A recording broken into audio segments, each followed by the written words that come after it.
вот в Центре документального кино недавно показали «Приключения» по пьесе Цветаевой. Расскажите, пожалуйста, об этом, но опять-таки о вашей роли. Нет, это просто могу рассказать, что появилась такая возможность, и Центр документального кино показывает спектакли нашего театра, которые были записаны в свое время. Это старые спектакли, которые уже не идут.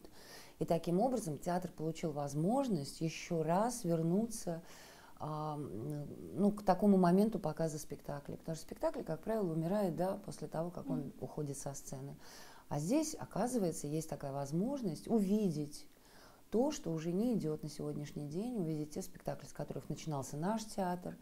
В общем, это большие возможности для театра. Хотя есть спор, можно ли, остается ли вот в записи спектакль, есть ли в нем вот эта магия театра, или все-таки спектакль надо смотреть вживую. Это такой сложный вопрос для театра, потому что есть театр? Он сиюминутен.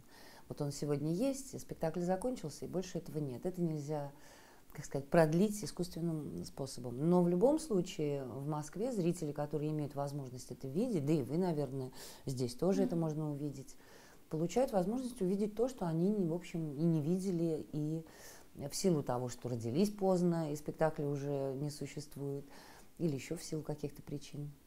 Так что вот такая возможность есть, и это, на мой взгляд, хорошо, люди ходят с большим интересом, ходят не только в кино, но ходят в кинотеатры смотреть спектакли. Вот такая возможность есть. Да. Галина Борисовна, такой вопрос. Вот спектакль «Сон в летнюю ночь». Как вам казанский зритель? Чем он отличается от других зрителей? Мы знаем, что вы с этим спектаклем очень много гастролировали. Ну и в том числе в Москве. Мы гастролируем в «Золотой маске». «Золотая маска» возит свои спектакли, которые она, наделяет своими премиями. Она потом считает своим долгом их показать по стране.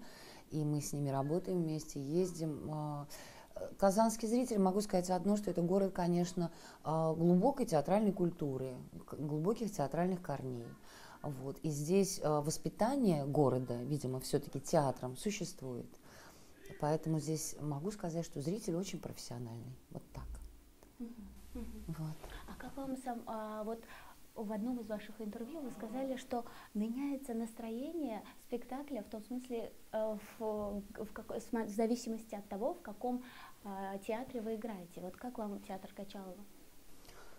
Сам театр Качалова замечательно. Мы вот познакомились, прекрасные люди, очень хорошая атмосфера, сам театр располагает к работе. Это самое главное, что здесь должна быть очень рабочая, магическая, что ли, такая составляющая, которая есть.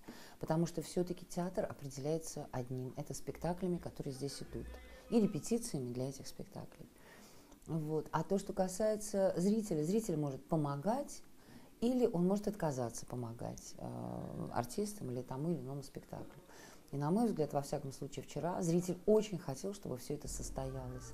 Это немаловажно. Это когда люди хотят видеть, когда люди ощущают счастье момента встречи с театром, со спектаклем, когда люди готовы считывать какие-то театральные коды, которые заложены в той или иной театральной природе. Все-таки спектакль, да, это определенный художественный код, который надо считывать или не считывать. Это не документальное кино, это не буквально подражание жизни. В этом все-таки есть своего рода магия, сочинительство театра. И в этом смысле зритель может стать соучастником или может отказаться им становиться по тем или иным причинам. В этом смысле казанский зритель нам вчера очень помогал, невероятно помогал. И я считаю, что они просто все работали.